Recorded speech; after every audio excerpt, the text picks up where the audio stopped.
Today I'm going to talk to you about a rig that I've used almost exclusively in my angling for the past 4 or 5 years. It's a rig I absolutely love. It's caught me so many big fish across the UK and Europe, and it's a little tweak on a very popular rig, the Ronnie Rig. Now, when the Ronnie Rig first came out, I, like I'm sure many of you, jumped at the chance of using it because of how successful it seemed to be.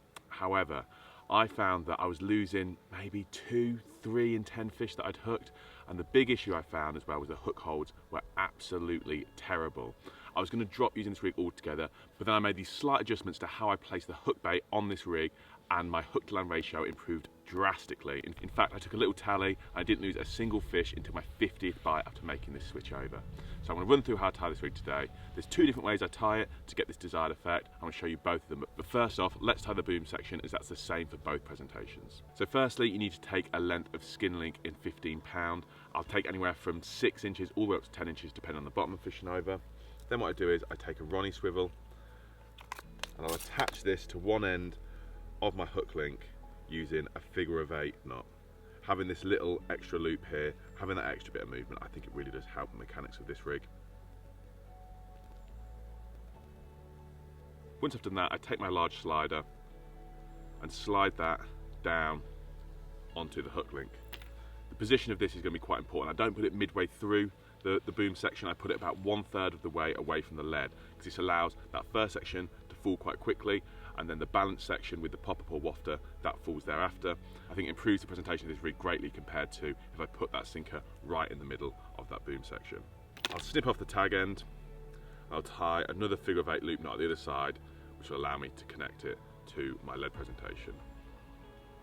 So I've got the boom section there, and now comes the part where I'm going to connect the hook, and this is going to give me either a separation or a slip Ronnie presentation.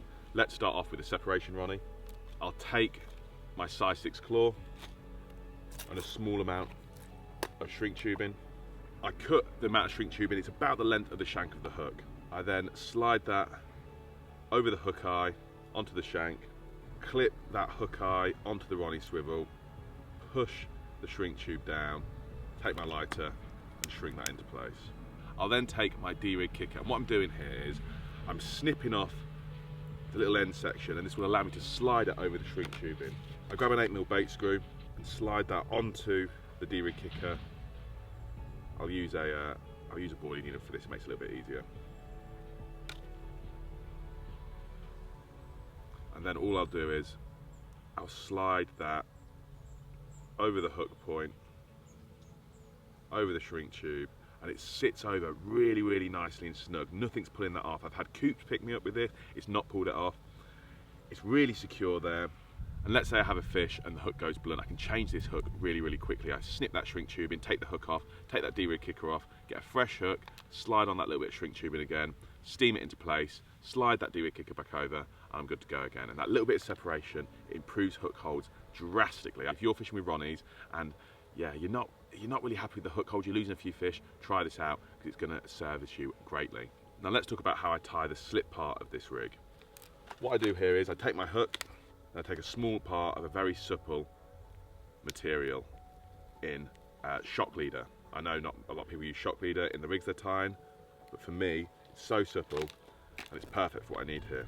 I'll double that over and push that through the eye of the hook. I'll then take my bait screw, push that bait screw on, then bring that looped over section over the hook point, put it down into position so that the bait screw is level with the barb just before the first bend on the shank, and then I'm sort of tying a knotless knot. I'll do 3 or 4 turns with both parts of the tag end. I'll push both tag ends back through the hook eye, and then this bit's quite important. I'll tie a couple of granny knots. This just secures everything in place, and I've had it before where I've not done this, and I've actually had coots when they dive down on me pluck this slip section away from the rig, making losing the hook bait and everything, making it completely ineffective. So make sure you tie those couple of granny knots to secure everything in place. Then you snip the tag end, take a little bit of shrink tubing, and here you don't need as much shrink tubing as you used for the separation Ronnie, because you don't want to cover as much of the hook shank. I slide that over the hook eye, grab my boom section, clip it on to the Ronnie swivel and push it down. You want it so the shrink tubing is just covering that knot. You don't want it so that it's hindering the movement of that slip. Then this is the part where you've got to be quite careful. You can use a kettle here, of course, to save burning your fingers, but I still use a lighter, and what I do is I cover the shock leader with my fingers to make sure I don't burn it off. I think this is the part where you say, kids at home, get a parent to help you, because yeah, you can burn your fingers. But if you're careful, you'll get away without doing that. And there we go.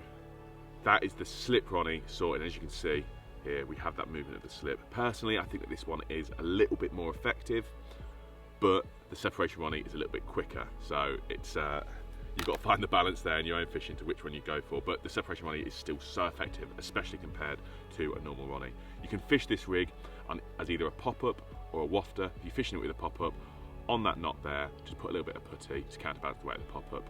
There we go, separation and Slip Ronnie rig. The bundle is available from Flanks Tackle to fish both of these rigs. You get 10 hooks with it as well, a full pack of hooks, so you can keep changing the hooks over and fishing with a fresh rig each time, and then restocking on those hooks once you've used them all, so that you can keep using these boom sections again and again and again. Like I said, for me, it's a super effective rig. It's one of my favourites. I'm sure you're going to love it too.